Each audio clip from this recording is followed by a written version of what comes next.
Chitralekha charitable ট্রাস্টকে আমার ধন্যবাদ জ্ঞাপন করি, কারণ তারা যে দুজনকে স্মরণ করে যে বিষয় বক্তৃতা দিতে আমাকে ডেকেছেন, যে দুজনকে স্মরণ করে যে বিষয়ে বক্তৃতা দিতে আমাকে ডেকেছেন, সম্ভবত তাদের সম্পূর্ণ অজ্ঞাতসারে একদিকে সেই দুজন আর অন্যদিকে সেই বিষয়, এই দুই পক্ষের মধ্যে এমন একটি বৈপরীত্যময় সম্পর্ক আমার চোখে ধরা পড়েছে যে গোড়াতেই তাদের ধন্যবাদ না জানিয়ে পারলাম না। আমার কথাটা একটু খোলসা করা দরকার। কোন স্মারক বক্তৃতায় যাকে বা যাদের স্মরণ করে বক্তৃতার আয়োজন করা হয়, বক্তৃতার বিষয়বস্তুর সঙ্গে যে তাদের সম্পর্ক থাকবেই এমন নয়, বরং বেশিরভাগ ক্ষেত্রে কোনো সম্পর্ক থাকে না। যেমন আজকের বক্তৃতাটি হচ্ছে মনীন্দ্রগুপ্ত ও দেবারতী মিত্র এই কবি দম্পতির নামে প্রথম স্মারক বক্তৃতা, আর এই বক্তৃতার বিষয় হচ্ছে ভানুসিংহ ঠাকুরের পদাবলী, যার উপশিরোনাম উদ্যোক্তারাই দিয়েছেন শিল্পের অন্তর কবির অন্দর। এখন কথা হচ্ছে, এই কবি দম্পতির সঙ্গে খামোকা ভানুসিংহ ঠাকুরের পদাবলীর আদৌ কি বা সম্পর্ক থাকতে পারে, যে সম্পর্ক আবার বৈপরীত্যময় সম্পর্ক? এই ধাঁধাটার জবাব দিতে দিতে আমি আজ আমার বিষয়ে প্রবেশ করব। 2023-এর জুলাইয়ে ফুল, পুতুল আর আগুন নামে দেবারতী মিত্রকে নিয়ে গড়ে তোলা আশ্চর্য সংকলনের সূচনায় সম্পাদক ও তরুণ কবি রাজদীপ রায় মনীন্দ্র আর দেবারতীকে বলেছেন বাংলা কবিতার হরগৌরী। আপনারা ভেবে দেখবেন, ভারতীয় দাম্পত্যের দুই যুগল রাম সীতা আর হরগৌরী একে অপরের উল্টো। রাম আর সীতা যতবারই মিলতে যান ততবারই বিচ্ছিন্ন হন, কিন্তু এমনকি মৃত্যু বিচ্ছেদ হর আর গৌরীর মিলনকে শেষ পর্যন্ত অটুট রাখে। সত্যি তো, মনীন্দ্রের কায়িক মৃত্যু কি দেবারতীকে মনীন্দ্রের থেকে এক মুহূর্তের জন্য বিচ্ছিন্ন করতে পেরেছিল? বরং দেবারতী তখন দাম্পত্যের যে কবিতাগুলি লিখে চলেছিলেন, বাংলা কবিতায় দাম্পত্য বিষয়ের সমৃদ্ধ ঐতিহ্যকে মাথায় রেখেও এই কথা বললে একটু অত্যুক্তি হয় না যে তেমন কবিতা বাংলা ভাষায় আগে কখনো লেখা হয়নি। এমনকি বৃদ্ধ, অসুস্থ ও অশক্ত মনীন্দ্রের জীবদ্দশাতেও নিঃসন্তান দেবারতী স্বামীকেই নিজের শিশুপুত্র বোধ করে আদর করে মনা নামে ডেকে যে কবিতাগুলি লিখেছিলেন, সেগুলি পড়লে সংস্কৃত সাহিত্যে দাম্পত্যের শ্রেষ্ঠ কবি ভবভূতির একটি বচন মনে পড়ে যায়। মালতী মাধব নাটকের উপসংহারে নববিবাহিত মালতী আর মাধবকে আশীর্বাদ করে তপস্বিনী কামন্দ কি বলেছিলেন? তোমরা জানো, বরবধূকে বলছেন তপস্বিনী, যে তোমরা এটা জানো যে পতি এবং ধর্মপত্নী পরস্পরের কি? তারা পরস্পরের প্রেয় মিত্রং বন্ধুতা বা সমগ্রা সদ্যে কামা সেবধির জীবিতং বা, অর্থাৎ তারা পরস্পরের কাছে নিজের চেয়েও প্রিয়, নিজের চেয়েও প্রিয়। তারা মিত্রম, তাদের দুজনের কাজ একক্রিয়ং ভবেন মিত্রম, তাদের দুজনের কাজ আসলে একই কাজ, সেই জন্য তারা পরস্পরের মিত্র। তারা একে অপরের বিচ্ছেদ সইতে পারে না বলে পরস্পরের বন্ধু, আত্মাগ সহন বন্ধু। এবং সমগ্রা, তাদের সম্পর্কের মধ্যে নারী আর পুরুষের মধ্যে সম্ভবপর সমস্ত সম্পর্কের সামগ্রিকতা। সর্বে কামা, তারা পরস্পরের সমস্ত কামনার আশ্রয়। সেবধি, তারা পরস্পরের কাছে কুবেরের শ্রেষ্ঠ রত্ন সেবধি। এমনকি জীবিতঙ্গা, এমনকি সেবধিও তুচ্ছ, এর চেয়েও বেশি তারা পরস্পরের জীবন।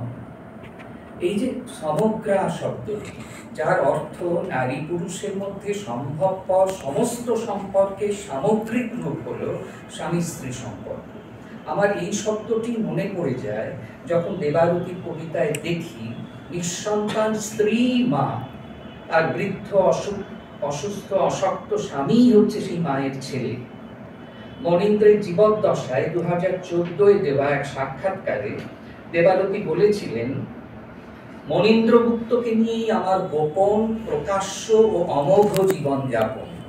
মা, ভাই, বোন, রক্ত সম্পর্কিত আত্মীয় স্বজনের মতোই তার সঙ্গে আমার সম্বন্ধ স্বতঃসিদ্ধ। কিন্তু এহেন স্বতঃসিদ্ধ হরগৌরীর সঙ্গে ভানুসিংহ ঠাকুরের পদাবলীর রাধাকৃষ্ণের কি যোগ, কিসের যোগ? দম্পতি বলেই তো গৌরী হরের সখিয়া, আর দম্পতি নয় বলেই তো রাধাকৃষ্ণের পরকীয়া।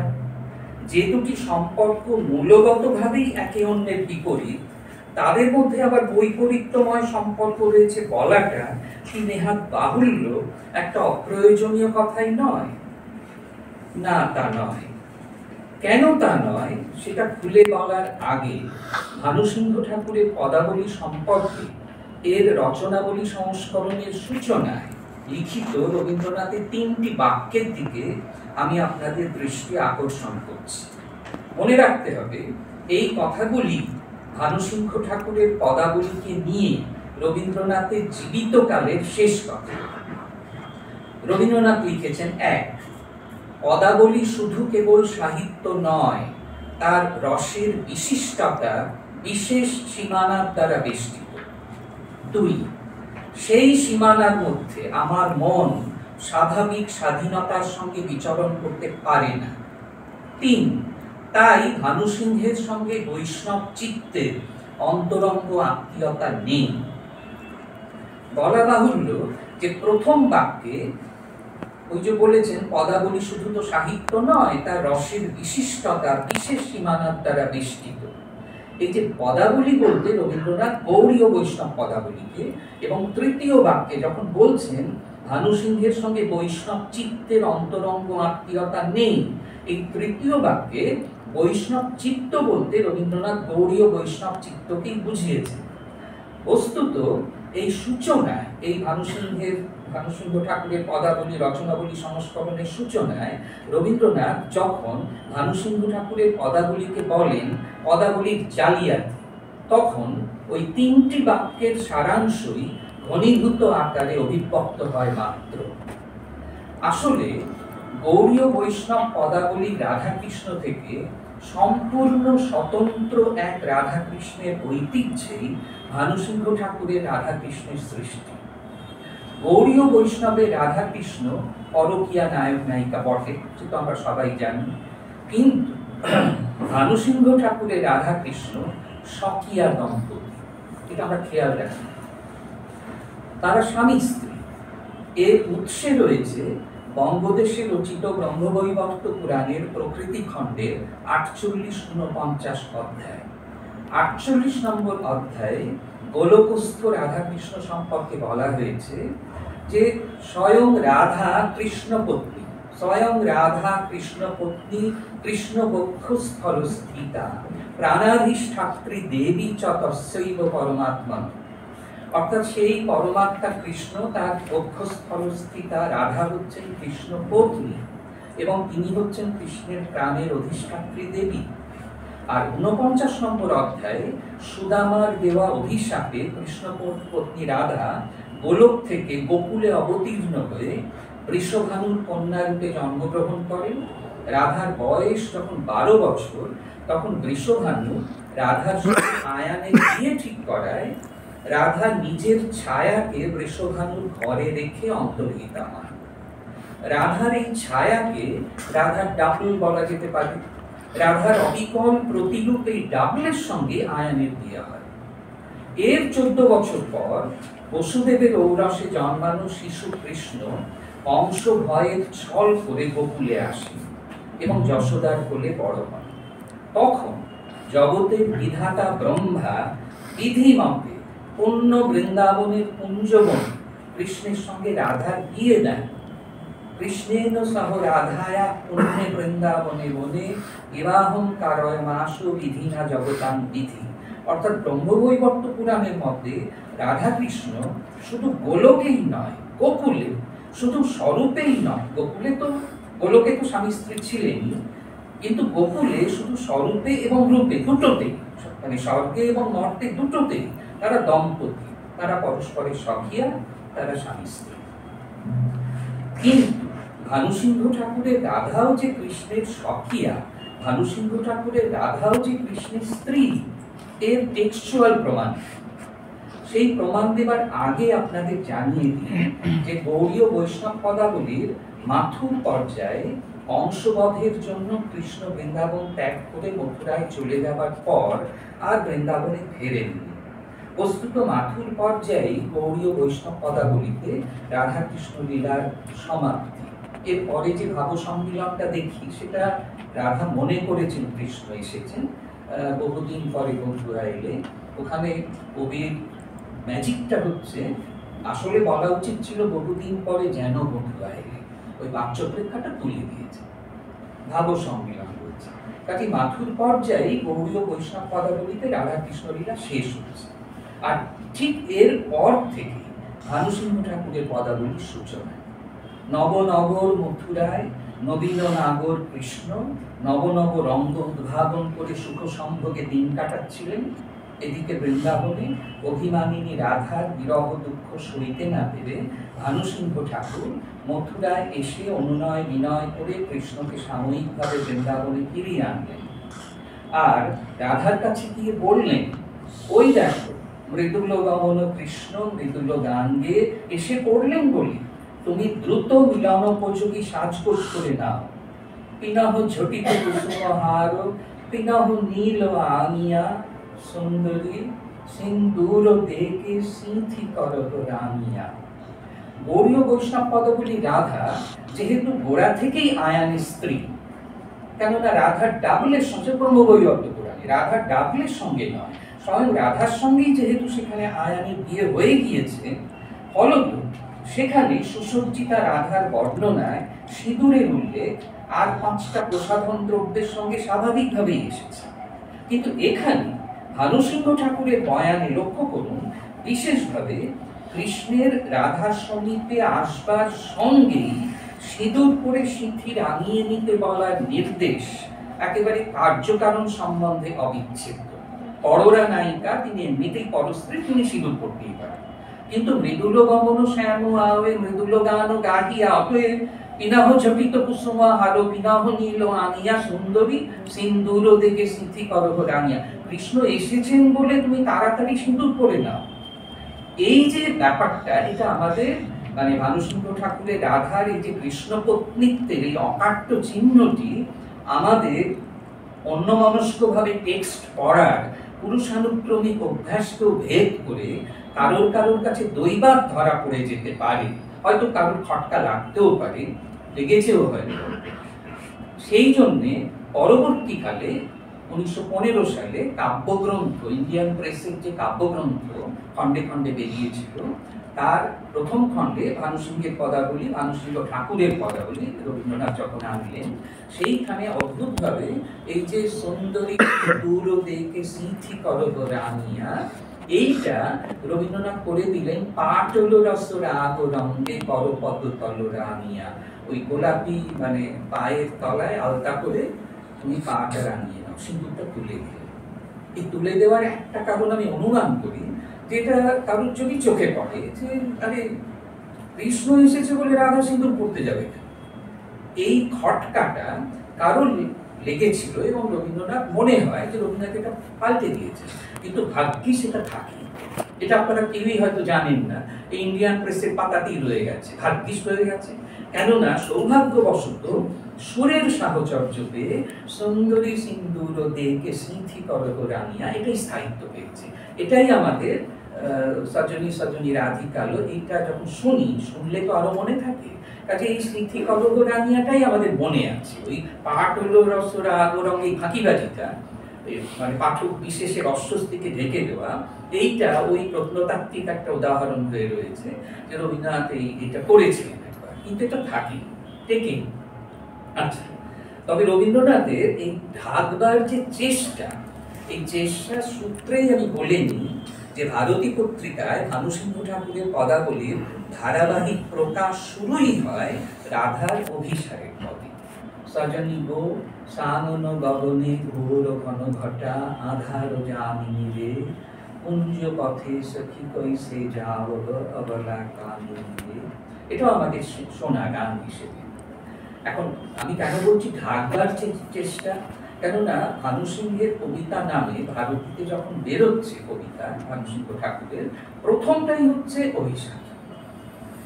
এটার মধ্যে একটা ওই মানে কি বলবো, একটা কৌশল আছে। এই কি কৌশল সেটা বলছি, যে একদা স্বামী স্ত্রী সাধারণত একই বাড়িতে একই ঘরে একই বিছানায় পরস্পরের সহবাসী হতে বলে দাম্পত্যে অভিসারের পরিস্থিতি চট করে তৈরি হওয়া মুশকিল ছিল, এবং সাহিত্যেও বিরল দৃষ্ট হওয়ায় এমন একটা ধারণা প্রচলিত ছিল যে অভিসার শুধু পরকীয়ারতির ক্ষেত্রেই হয়, স্বকীয়ারতির ক্ষেত্রে দাম্পত্যে অভিসার অসম্ভব।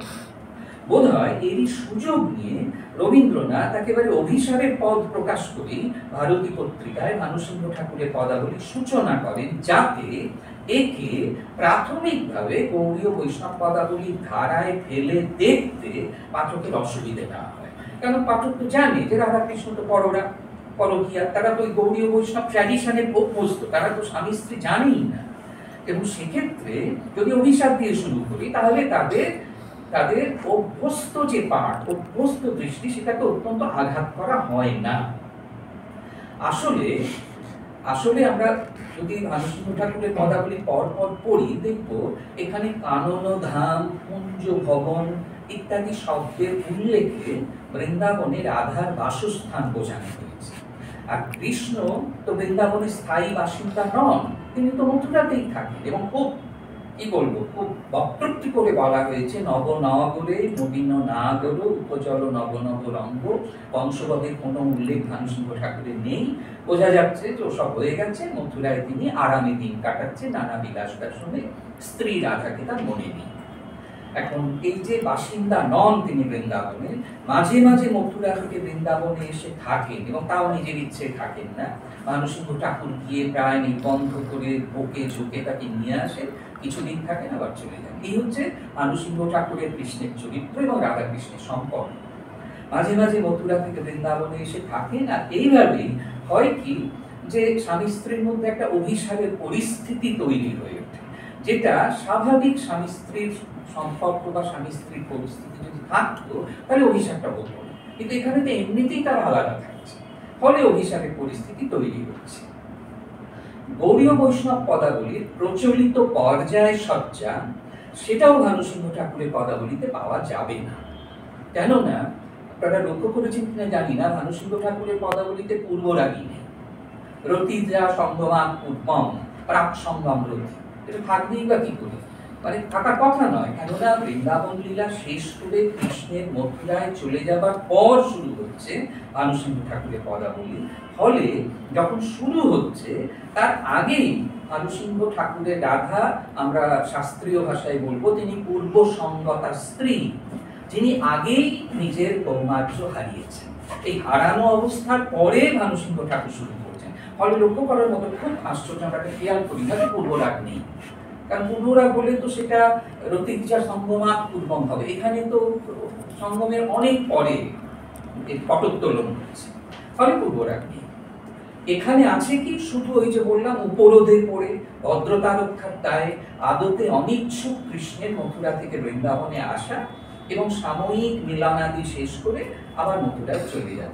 ফলত ভানুসিংহ ঠাকুরের পদাবলী প্রায় সমস্তটা জুড়ে রয়েছে রাধার মান পর্যায়ে। কৃষ্ণের পুনরাবৃত্ত ফিরে আসায় রাধার আনন্দ কৃষ্ণের পুনরাবৃত্ত চলে যাওয়ার আশঙ্কায় ওতপ্রোত হয়ে আছে। ওরার দিকেই ৩ নম্বর পদে সখীর উদ্দেশ্যে রাধার একটি মর্মভেদী উক্তি আপনাদের শোনাই। ভানুসিংহ ঠাকুরের রাধা বলছেন, সত্য কহিল সখী তোই, খোয় অব কব হব শ্যাম প্রেম, সদা ডর লাগয়ে মই, হিয়ে হিয়ে অব রাখ তো মাধব, সো দিন আসব সখীরে, বাত না বলবে বদন না হে রবে, মরিব হলা হল ঘিরে। সখী তোকে সত্যি করে বলি যে শ্যাম যখন আসে তাকে ধরে করে নিয়ে আসা হয়, তখনও থাকলেও আমার সবসময় মনে হয় খোয় অব তব হম শ্যাম প্রেম সদা ডর লাগায় মনে গিয়ে গিয়ে অব রাখ তো মা দেব। যখন সে আমাকে আলিঙ্গন করে তখন আমার মনে হয় সো দিন আস অব সখীরে বাদ তো না বোলবে বদন না হে রবে মরিব হলা হলো রখিরে।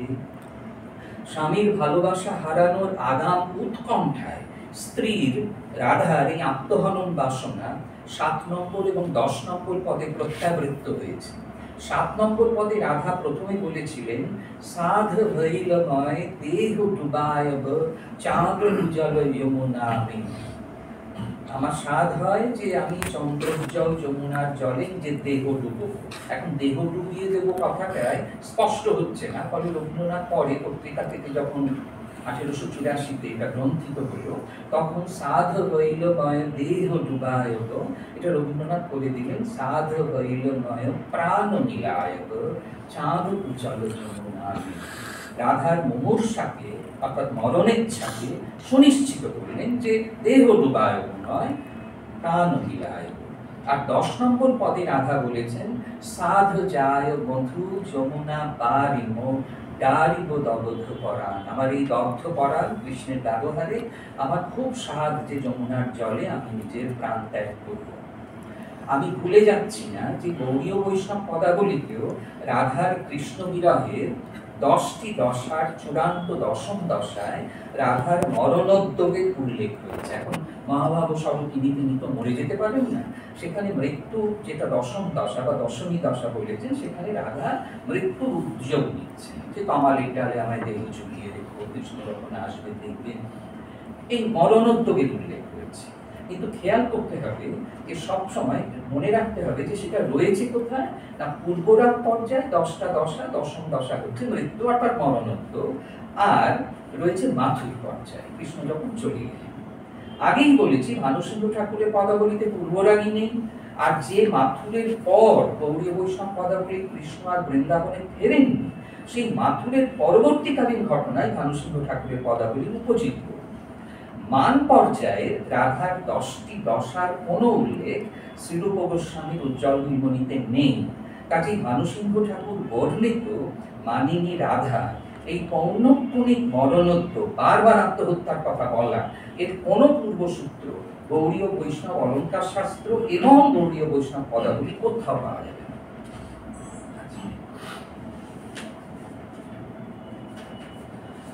ভানুসিংহ ঠাকুরের রাধা চরিত্রের আরেকটি দিকের কথা এবার আমি বলবো, যা সমগ্র গৌড়ীয় বৈষ্ণব পদাবলী রাধা চরিত্রের অসম্ভব এবং অভাবিত।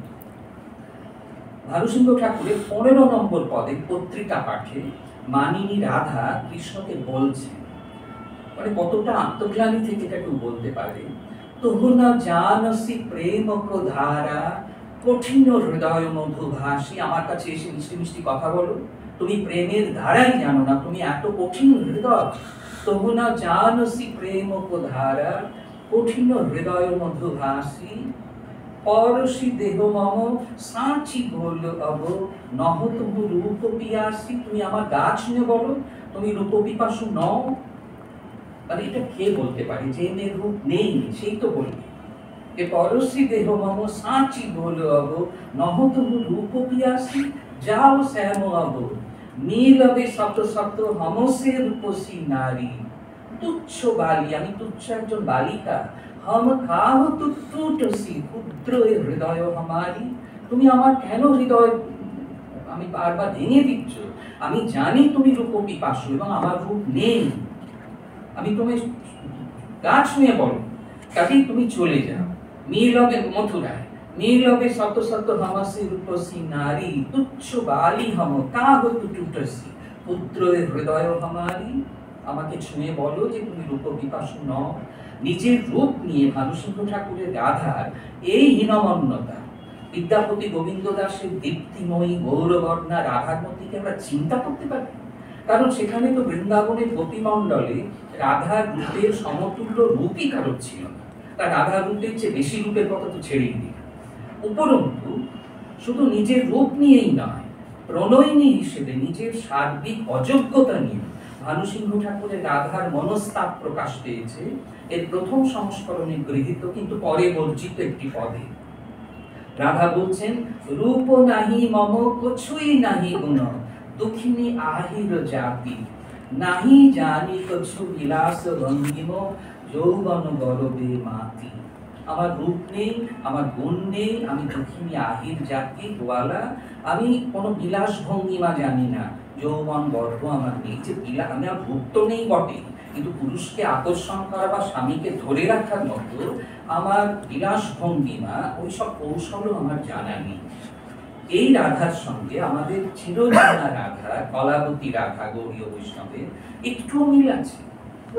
এইখানে আমি আরো একটি অদ্ভুত কথা বলব।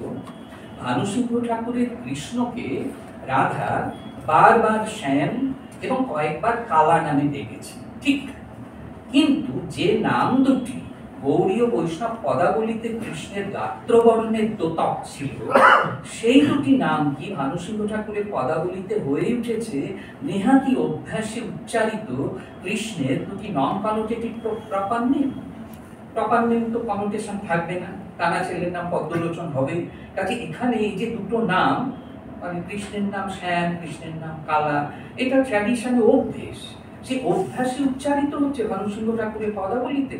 এখানে কি কৃষ্ণ আসলে ভরসা?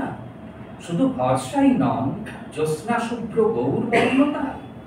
জীবন স্মৃতি সাক্ষ্য অনুযায়ী ভানুসিংহ ঠাকুর যে পদটি সর্বপ্রথম স্লেটে লিখেছিলেন জোড়াসাঁকোয় অন্তঃপুরে, বলেছেন ঘর মানে ভিতর বাড়ির ঘরে জীবন স্মৃতিতে, আর রচনাবলী সংস্করণের সূচনায় আরো আশ্চর্য যে অন্তঃপুরের কোণের ঘরে আমি স্লেটের উপর প্রথম ভানুসিংহ ঠাকুরের পদটি লিখেছিলাম। সেটি কি? সেটি হচ্ছে বৃন্দাবনে গোপীদের উদ্দেশ্যে কৃষ্ণের বংশীধ্বনিতে জ্যোৎস্নাভিসারের আহ্বান। আপনারা শুনেছেন গহনা কুসুম আছে। সুরের সাহচর্যে অতি পরিচিত এই গানের তৃতীয় এবং পঞ্চম স্তবক আমি উদ্ধৃত করেছি। ঢালে কুসুম সুরভ ভার, ঢালে বিহগ সুরভ সার, ঢালে ইন্দু অমৃত ধার, বিমল রজত ভাতিরে, দেখল সখী শ্যাম রায়, নয়নে প্রেম উথল যায়, মধুর বদন অমৃত সদন, চন্দ্রমায় নিন্দিছে। পূর্ণিমার চাঁদ যে জ্যোৎস্না অমৃত ধারায় ঢেলে দিচ্ছে, সেই জ্যোৎস্নার মালিন্যহীন রৌপ্য দীপ্তি, বিমল রজত ভাতিরে, সেই জ্যোৎস্নার মালিন্যহীন রৌপ্য দীপ্তি। আর কৃষ্ণের মুখটি কেমন? মধুর বদন অমৃত সদন, চন্দ্রমায় নিন্দিছে। যে পূর্ণচাঁদ অমৃতময় ওই অমলিন রৌপ্যদীপ্ত জ্যোৎস্নার সদন, অর্থাৎ এক্ষেত্রে আধার সদন, সেই পূর্ণচাঁদকে ব্যতিরেক অলঙ্কারে নিন্দা করে কি কৃষ্ণের মধুর মুখের রং অধিকতর রজত ভাস্বর হয়ে উঠছে না?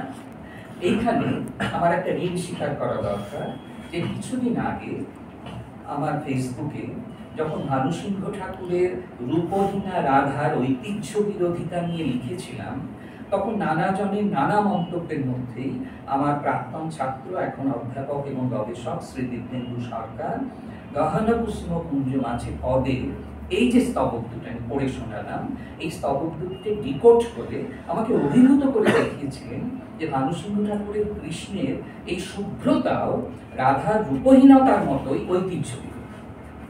আমার এই বক্তৃতায় শ্রী দিব্যেন্দু সরকারের অনুমতি নিয়ে তার মৌলিক পর্যবেক্ষণটিকে আমি গ্রহণ করলাম। এখন আমার স্বীকার করা উচিত যে বিদ্যাপতি, গোবিন্দ দাস প্রমুখ বহু বৈষ্ণব পদকর্তাই পূর্ণচাঁদের সঙ্গে কৃষ্ণের মুখের তুলনা করেছেন, কিন্তু সেখানে লক্ষ্য করবেন উভয়ের সাধারণ ধর্ম হচ্ছে ঔজ্জ্বল্য, অর্থাৎ ব্রাইটনেস।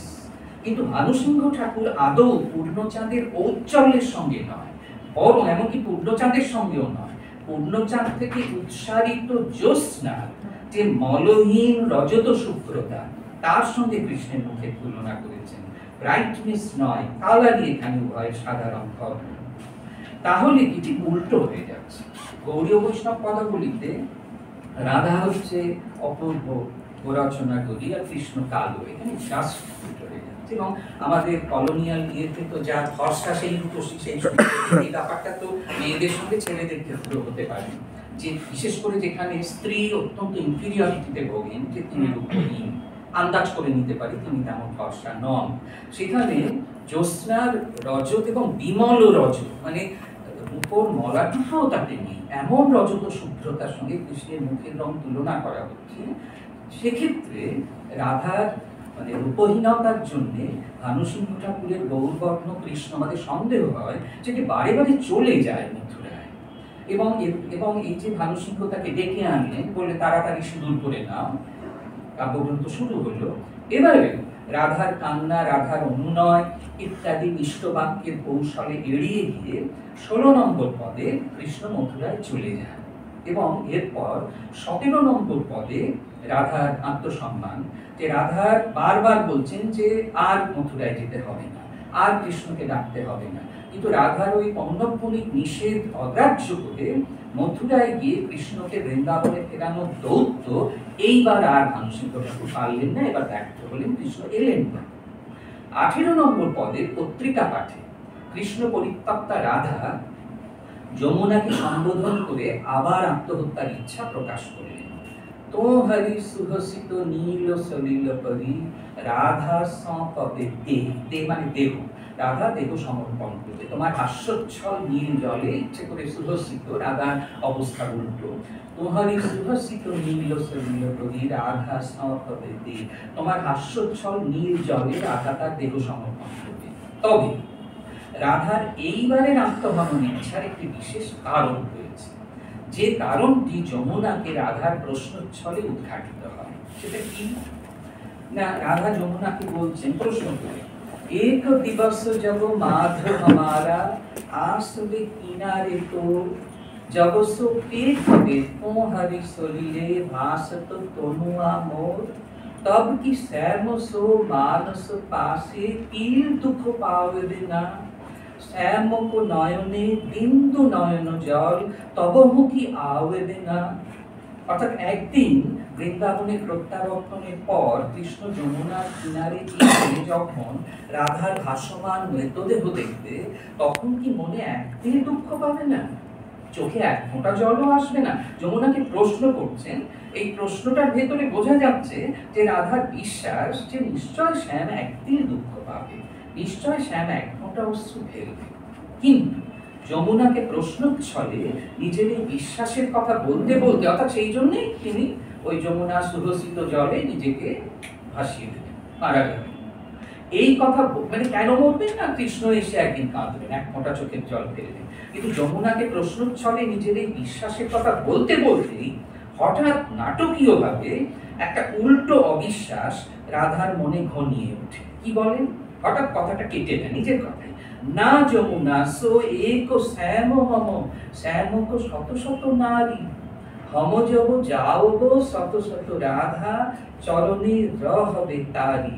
যমুনা এরকম হবে না, কেননা আমার একটি শ্যাম, কিন্তু শ্যামের তো শত শত নারী। আমি যখন চলে যাব তখন শত শত রাধা তার চরণে থাকবে। আমি একগামিনী হলেও কৃষ্ণ বহুগামী পুরুষ। কাজে বাস্তব সত্য এই যে আমার আত্মহননে কৃষ্ণের কিচ্ছু যাবে আসবে। ফলত আমি মরলে কৃষ্ণের অনুশোচনা হবে, কল্পনা করে আমি মরতে রাজি নই। কাহ ত্যাগ বোধে, কেন আমি ত্যাগ করবো দেহ? ঘুরে গেল, কেন আমি দেহ ত্যাগ করবো এইরকম একজন অবিশ্বাসী স্বামীর জন্য? রাধার এই যে কেন আমি বহুগামী কৃষ্ণের জন্য আত্মহত্যা করব, এই প্রশ্নের সূত্রে ঠিক এর পরের পথটি হচ্ছে মরণরে তুমল শ্যাম। এই পথটিকে পড়া যায়, আসলে অনেক সময় হয় কি, মানে অতি পরিচয়ের একটা অপরিচয় চলে আসে। গান হিসেবে এত শুনেছি যে টেক্সটটাকে আগের পদের সঙ্গে রেখে মিলিয়ে পড়া সুর বাদ দিয়ে, এটা আমরা অনেক সময় করি না।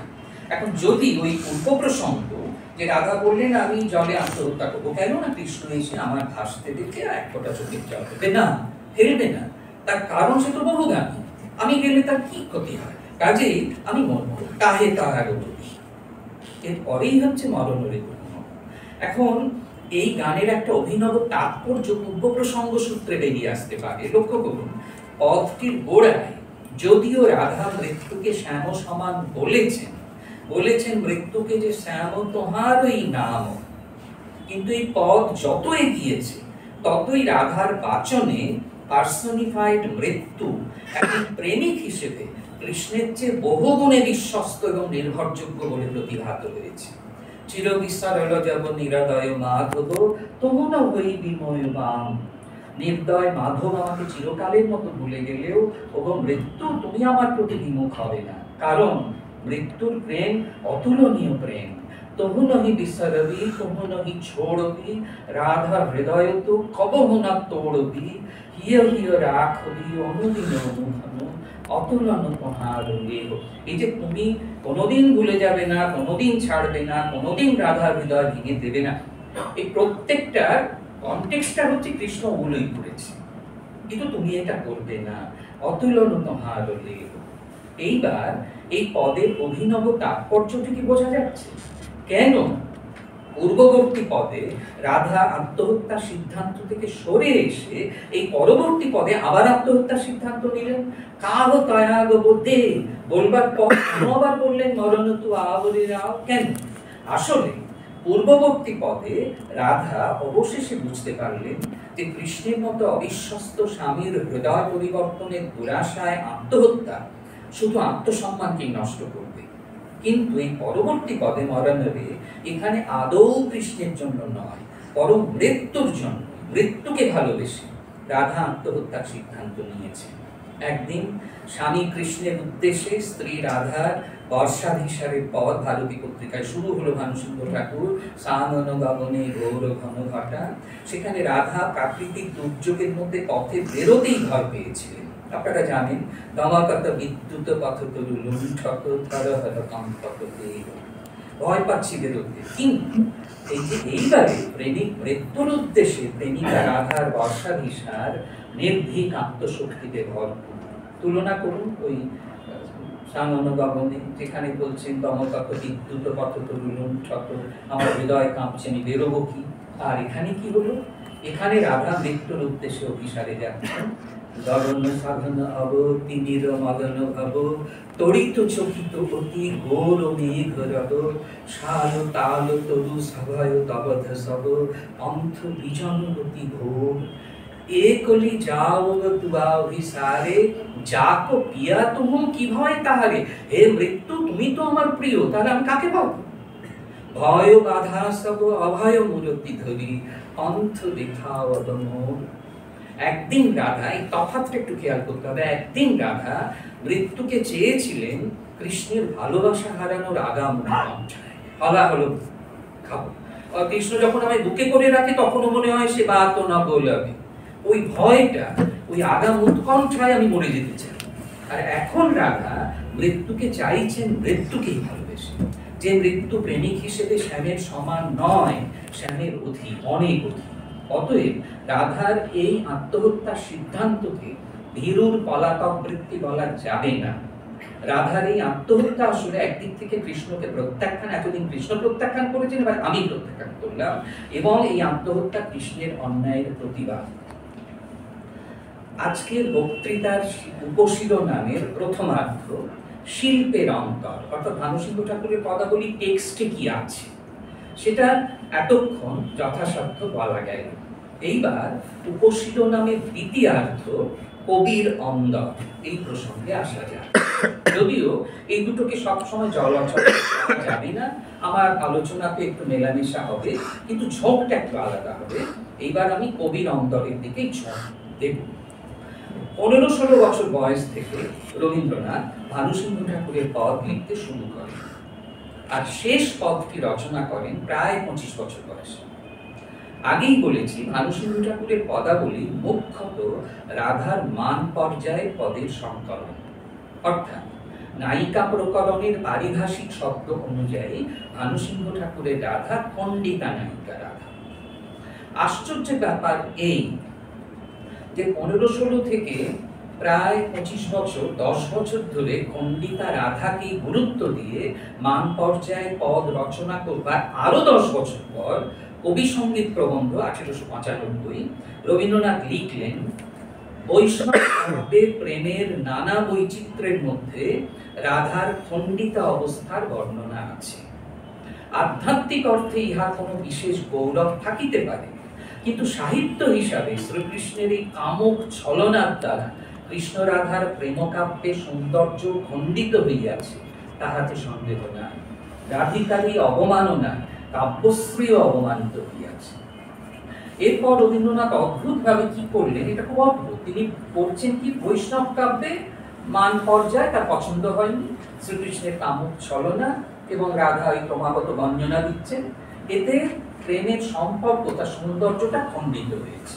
রাধিকার অবমাননায় কাব্যশ্রী অবমানিত হইয়াছে। আর তিনি তো বলছেন গৌরীয় বৈষ্ণব পদাবলী এবং তাকে নকল করে কবি সঙ্গীত, কবিওয়ালাদের গান, সেটা তো পরকীয়া। কিন্তু অদ্ভুত, ঠিক এর পরেই রবীন্দ্রনাথ কৃষ্ণকৃত রাধার এই অবমাননাকে পরকীয়ার এলাকা থেকে স্বকীয়ার এলাকায় সরিয়ে নিয়ে এসে দুর্ভাগ্যক্রমে আমাদের দেশে স্বামীকৃত সকল প্রকার অসম্মাননা এবং অন্যায় স্ত্রীকে অগত্যা সহ্য এবং মার্জনা করিতেই হয়। কিঞ্চিত অশ্রুজলসিক্ত বক্র বাক্যবান অথবা কিয়ৎকাল অবগুণ্ঠনাবৃত বিমুখ মৌনাবস্থা ছাড়া স্ত্রীদের আর কোনো অস্ত্র নাই। অতএব আমাদের সমাজে স্ত্রীলোকের সর্বদাই অভিমান জিনিসটা সত্য, সন্দেহ নাই, কিন্তু তাহা সর্বত্র সুন্দর নহে, ইহাও নিশ্চয়। কেননা যাহাতে কাহারও অবিমিশ্র স্থায়ী হীনতা প্রকাশ করে তাহা কখনোই সুন্দর হইতে পারে না। এখানে রহস্যটা হচ্ছে যে প্রচলিত পরকীয়া সম্পর্কের প্রসঙ্গে খণ্ডিতা নায়িকা ইত্যাদি তিনি হঠাৎ স্বামী স্ত্রীর প্রসঙ্গে চলে এলেন। মান পর্যায়ের বিরুদ্ধে, খণ্ডিতা নায়িকার বিরুদ্ধে রবীন্দ্রনাথের এই সমালোচনার পরিপ্রেক্ষিতে খুব সঙ্গতভাবে রবীন্দ্রনাথকে এই পাল্টা প্রশ্ন করা যেতে পারত যে আপনি নিজে তাহলে ভানুসিংহ ঠাকুর ছদ্মনামের আড়ালে প্রায় 10 বছর ধরে স্বামী কৃষ্ণের কামক ছলনায় স্ত্রী রাধার অবমাননার পদ লিখলেন কেন? কিন্তু এই প্রশ্নের একটি উত্তর অবশ্য কবি সঙ্গীত প্রবন্ধেই রয়েছে। রবীন্দ্রনাথ লিখেছেন, যাহাদের আত্মসম্মান জ্ঞান দৃঢ় তাহারা সর্বদা অভিমান প্রকাশ করিতে অবজ্ঞা করিয়া থাকে। তাহাদের মানে আঘাত লাগিলে হয় তাহারা স্পষ্ট রূপে তাহার প্রতিকার করে, নয় তাহা নিঃশব্দে উপেক্ষা করিয়া যায়। প্রিয়জনের নিকট হইতে প্রেমে আঘাত পাইলে হয় তাহা গোপন গ্রহণ করে, নয় সাক্ষাৎভাবে সম্পূর্ণরূপে তাহার মীমাংসা করিয়া যায়। ভানুসিংহ ঠাকুরের পদাবলীও রাধার অবমাননায় শেষ হয়নি, শেষ হয়েছে কৃষ্ণের অন্যায়ের বিরুদ্ধে রাধার প্রতিবাদে, এবং মৃত্যুই সেই প্রতিবাদ, এবং রাধার সেই প্রতিবাদের এমন জোর যে রাধাকে মৃত্যু থেকে নিবৃত্ত করবার জন্য ওখানে রাধাকে মৃত্যু থেকে নিবৃত্ত করবার জন্য নিজের প্রথম ধ্বনিতাকে ভানুসিংহ ঠাকুর পরবর্তীকালে বদলে দিয়েছিলেন। প্রথম ধ্বনিতায় ছিল, ভানু সিংহ কহে ছিয়ে ছিয়ে রাধা চঞ্চল হৃদয় তোহারি মাধব বহু মম প্রিয় সমরণ সে অব তুমু দেখো বিচারি। তুমি মরো না, তুমি চঞ্চল হৃদয়, বিচলিত চিত্ত, ছি ছি, তুমি আত্মহত্যা করবে বলছো? তুমি মনে রেখো আমার প্রভু মাধব, মাধব প্রভু মম, সে মৃত্যুর থেকেও প্রিয়, অব তুমু দেখো বিচারি। রাধা শোনেন, কিন্তু ভানু সিংহের ধ্বনিতা ছিল প্রথমে এইটা, মাধব প্রভু মম প্রিয় সমরণ সে অব তুমু দেখো বিচারি। কিন্তু পরিবর্তিত ধ্বনিতায় মাধব প্রভু মম প্রিয় সমরণ সে বদলে গেল, হলো যেটা আমরা এখন শুনি, জীবন বল্লভ মরণ অধিক সুখ। অর্থাৎ রাধা যেমন কৃষ্ণের অন্যায়ের প্রতিবাদ করলেন নিজের মৃত্যু দিয়ে, ভানুসিংহ ঠাকুর তেমনি কৃষ্ণের অন্যায়ের প্রতিবাদ করলেন কৃষ্ণের প্রভুত্বকে অস্বীকার। মাধব মম আর তিনি বললেন না। যিনি প্রাচীন বৈষ্ণব পদকর্তা রোল প্লেয়িং করছেন, তার এই দাস্য ভক্তির ঐতিহ্য বিরোধী ও অবৈষ্ণবোচিত স্পর্ধা কিন্তু সহজ ব্যাপার নয়। ভানুসিংহ ঠাকুরের রাধার মৃত্যুবরণের সাহসী ভানুসিংহ ঠাকুরকে এই সাহস দিয়ে গেল। অবশ্য একথা ঠিক যে আত্মসম্মান জ্ঞান সম্পন্ন স্ত্রী মাত্রেই যে ভানুসিংহ ঠাকুরের রাধার পন্থায় স্বামীর অন্যায়ের বিরুদ্ধে প্রতিবাদ করবে, অর্থাৎ মৃত্যুকে বরণ করবে, এমন নয়। ব্যক্তিতে ব্যক্তিতে প্রতিবাদের রীতি ভিন্ন হতে বাধ্য। যেমন রবীন্দ্রনাথের মানভঞ্জন গল্পে গিরিবালার প্রতিবাদ। কিন্তু সেই প্রসঙ্গে যাওয়ার আগে অন্য একটি জরুরি কথা সেরে নিই। এইটা আমার সমস্ত বলার মধ্যে সবচেয়ে সেন্সিটিভ জায়গা। আপনাদের প্রতিক্রিয়া কেমন হবে আমি জানি না। ভানু সিংহ নামের আড়ালে যে রবীন্দ্রনাথই রয়েছেন, তার একটা জায়গায় একজন আমাকে বললেন, এটা অনেকেই বলবেন, যে ভানু সিংহ তো রবীন্দ্রনাথ ছদ্মনাম হবেই, কারণ ভানুর সঙ্গে সমার্থক রবির এবং শ্রেষ্ঠত্ববোধক সিংহের সঙ্গে ইন্দ্র, রবি ইন্দ্র এবং সিংহ দুটোই শ্রেষ্ঠত্ববোধ, কাজে এই দুটো সমীকরণ সহজবোধ। কিন্তু ওই রাধা আর ওই কৃষ্ণের আড়ালে কারা আছে তা জানার সেই উপায়টা আসলে রবীন্দ্রনাথই রেখে গিয়েছেন, আর কোথাও নয়, ওই ভানু সিংহ নামে। নামটা ভালো করে লক্ষ্য করুন। প্রথমে এটিকে সমস্ত পদ ওরফে সমাসবদ্ধ পদ মনে হওয়াই স্বাভাবিক। ভানু সিংহ একসঙ্গে আছে, কিন্তু সমাস হতে গেলে তো সমস্যমান দুটি পদ ভানু আর সিংহর মধ্যে অর্থ সম্পর্ক যোগ থাকা জরুরি। ভানুর সিংহ সম্বন্ধ তৎপুরুষ সমাসে দুটি পদের মধ্যে কোনো অর্থ সম্পর্ক যোগ হচ্ছে না। ভানু ও সিংহ, রাম সীতা, হরিহর, এই যে প্রচলন যে দ্বন্দ্ব সমাস, ভানু ও সিংহ দ্বন্দ্ব সমাসে কোনো অর্থ সম্পর্ক যোগ হচ্ছে না, তাছাড়া এভাবে কোনো প্রয়োগই নেই। অন্যদিকে ভানু আর সিংহ দুটি বিশেষ্য বলে বিশেষ্যে কর্মধারায় সমাসে যিনি ভানু তিনিই সিংহ, এটাও কোনো অর্থ সম্পর্ক যোগ দাঁড়াচ্ছে না। যেমন যিনি রাজা তিনি ঋষি রাজর্ষি, কিন্তু যিনি ভানু তিনি সিংহ এর কোনো মানে দাঁড়াচ্ছে না, এতে কোনো অর্থ সম্পর্ক যোগ দাঁড়াচ্ছে না। যদি রূপক কর্মধারায় করি তাহলে কোনো অর্থ সম্পর্ক যোগ হচ্ছে না, এই কারণে যে রূপক কর্মধারায় আগে থাকে উপমেয়, পরে থাকে উপমান। সেক্ষেত্রে ভানু সিংহ উপমেয় ভানুর সঙ্গে উপমান সিংহের অভেদ কল্পনা করা হচ্ছে, কিন্তু এতে তো ভানু বা সূর্যের মর্যাদা হানি হবে।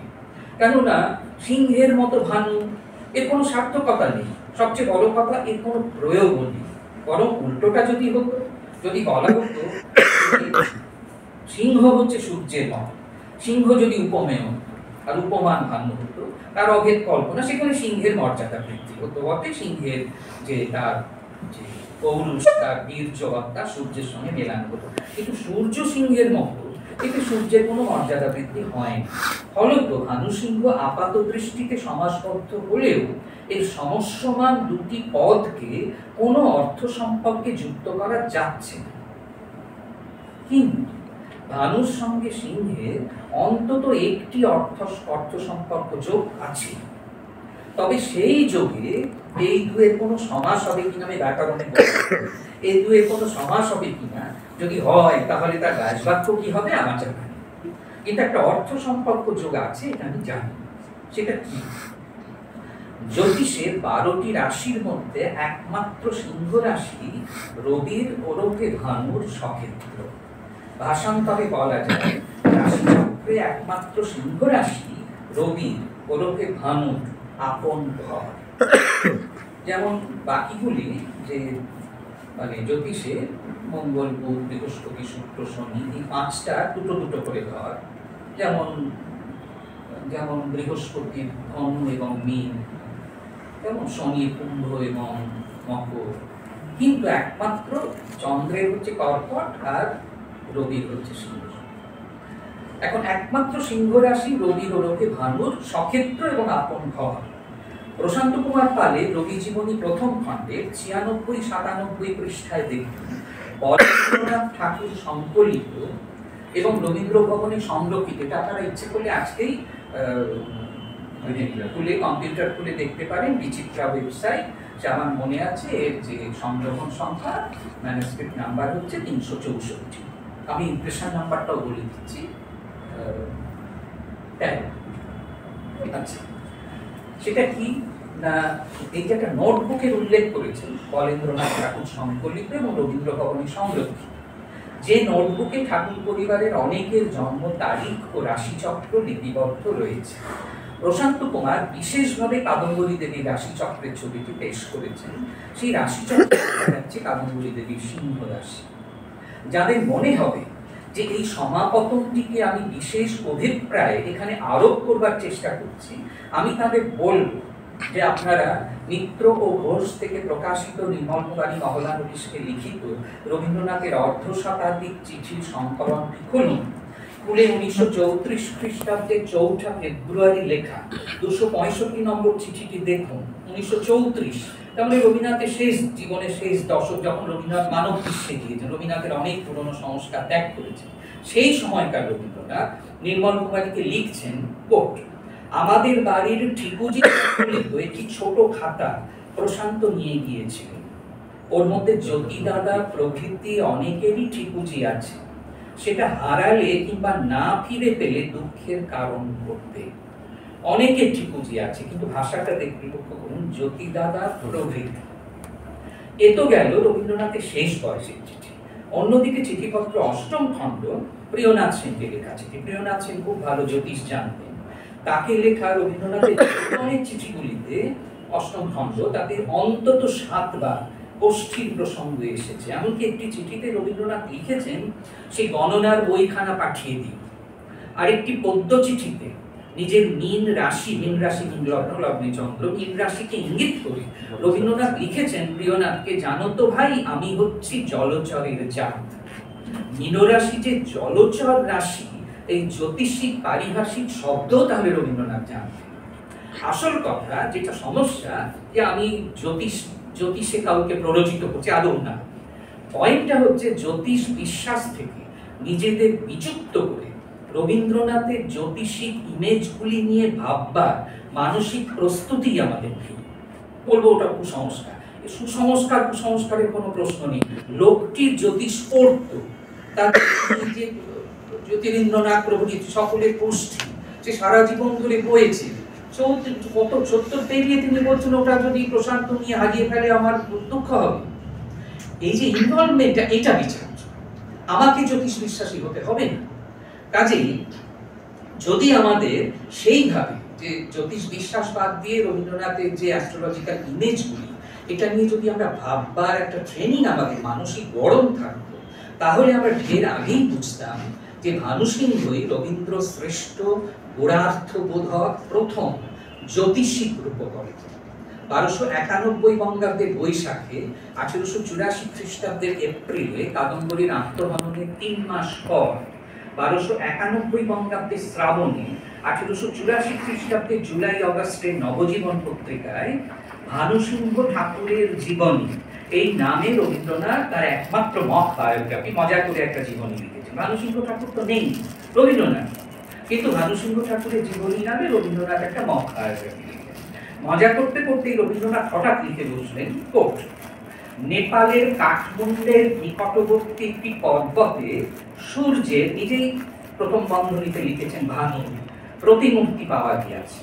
অনেক অনুসন্ধান করিয়া তাহার কাছাকাছি সিংহের প্রতিমূর্তিটি পাওয়া গেল না, কিন্তু সম্প্রতি পেশোয়ারের একটি ক্ষেত্র চাষ করিতে করিতে সিংহের প্রতিমূর্তি খোদিত ফলকখণ্ড প্রস্তর বাহির হইয়া পড়িয়াছে। মজা করছে, স্পষ্টই দেখা যাইতেছে ইহা সেই নেপালের ভানু প্রতিমূর্তির অবশিষ্টাংশ, না হলে ইহার কোনো অর্থই থাকে না। এই মজাটা বাদ দিন। আসলে সিংহ রাশির জাতিকা কাদম্বরীর মৃত্যু হওয়ায় ভানু সিংহ নামটি দুটি টুকরোয় ভেঙে গিয়ে ভানুকে সক্ষেত্রচ্যুত আপন ঘর ছাড়া করেছে।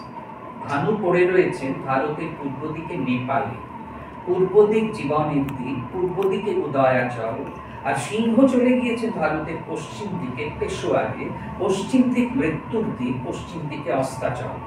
ভানু সিংহ ছদ্মনামে রবীন্দ্রনাথ তার জীবনের গোড়ার দিকে কাদম্বরীকে নিয়ে, কাদম্বরী নষ্ট নিয়ড়িকে নিয়ে লিখেছেন ভানু সিংহ ঠাকুরের পদাবলী। আর জীবনের শেষ দিকে যখন তার ভোরের তারা এলো সাঁঝের তারার বেশে, পূর্ব দিকে সুখতারা কাদম্বরী দেখা দিলেন পশ্চিম দিকে সন্ধ্যা তারা রানুর মূর্তিতে, তখন পূর্ব দিকের ভানুও পশ্চিমে ঢলে পড়ে তার হারানো সক্ষেত্র, তার আপন ঘর সিংহ রাশিটিকে ফিরেতে লিখছেন ভানু সিংহের পত্রাবলী। ঠাকুর পদবী তখন আর নেই, ভানু সিংহ ঠাকুরের পদাবলী, কিন্তু ভানু সিংহের পত্রাবলী। ঠাকুর পদবী কেন নেই? যখন লিখছেন তখন রবীন্দ্রনাথের পদবী দরকার নেই, স্বনামক থেকে মানুষের পদবী নিষ্প্রয়োজন। রানুকে ওরফে কাদম্বরীকে ভানু সিংহ চিঠিপত্র 18, রানুকে লিখছেন, আসলে কাদম্বরীকে লিখছেন।